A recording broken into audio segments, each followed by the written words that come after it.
একে একে রাষ্ট্রপতি এবং প্রধানমন্ত্রী পদত্যাগ করলেন। কিছুক্ষণ আগের খবর, রাষ্ট্রপতি রামচন্দ্র পাউদেল তিনিও পদত্যাগ করেছেন। প্রধানমন্ত্রী পি.কে. শর্মা ওলি তিনিও পদত্যাগ করেছেন।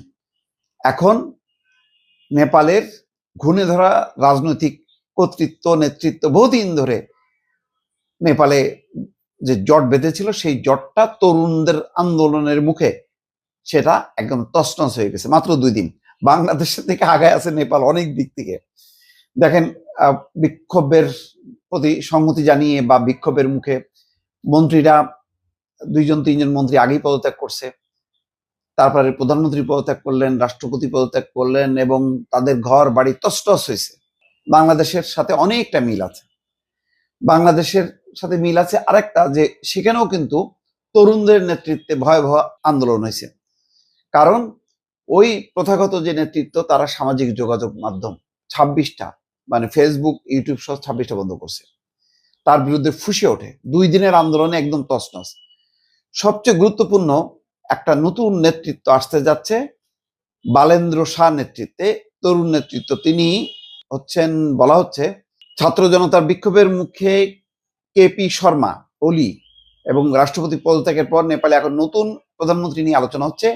এরই মধ্যে কাঠমান্ডুর মেয়র বালেন্দ্র শাহকে প্রধানমন্ত্রী করার উদ্যোগ নেওয়া হয়েছে। দ্য কাঠমান্ডু পোস্টের সম্পাদকীয়তেও বালেন্দ্র শাহ নেতৃত্বে নতুন সরকারের রূপরেখা কেমন হতে পারে সেটা বলা হচ্ছে। এনডিটিভির প্রতিবেদনে বলা হচ্ছে, একসময় র্যাপার ছিলেন এই বালেন্দ্র শাহ। তিনি বেশি পরিচিত বালেন নামে, পরে রাজনীতিতে জড়ান। গত কয়েকদিন ধরে তরুণদের এই আন্দোলনে তিনি সমর্থন জুগিয়ে যাচ্ছিলেন। কে.পি. শর্মার পদত্যাগের পর আন্দোলনকারীদের অনেকে তাকে নেপালের নেতৃত্ব নেওয়ার আহ্বান জানিয়েছিল। অনেকে বাংলাদেশে, যেমন ডক্টর মোহাম্মদ ইউনূস, যদিও তিনি অনেক প্রবীণ, বয়োজ্যেষ্ঠ, 82-83 বছর বয়স তার, কিন্তু সেই নেতৃত্বকে বেছে নিয়েছে। আর নেপালে মানে তেমন কোনো ডক্টর ইউনূস না, তরুণ নেতৃত্বকে বেছে নিয়েছে। এখানে তরুণদের কর্তৃত্ব ছিল, নেতৃত্ব ছিল, কিন্তু প্রবীণ একজন ব্যক্তি যেমন দায়িত্ব নেন। নেপালে তরুণরা নেতৃত্ব দিলে এবং তরুণদেরই প্রতিনিধি হিসেবে ওই যে র্যাপার যাকে বলা হতো বালেন্দ্র শাহ, তিনি নিতে যাচ্ছেন। দেখেন, পার্থক্যগুলি আমি বারবার নেপালের কথা আসলেই বাংলাদেশের সাথে মিলাচ্ছি।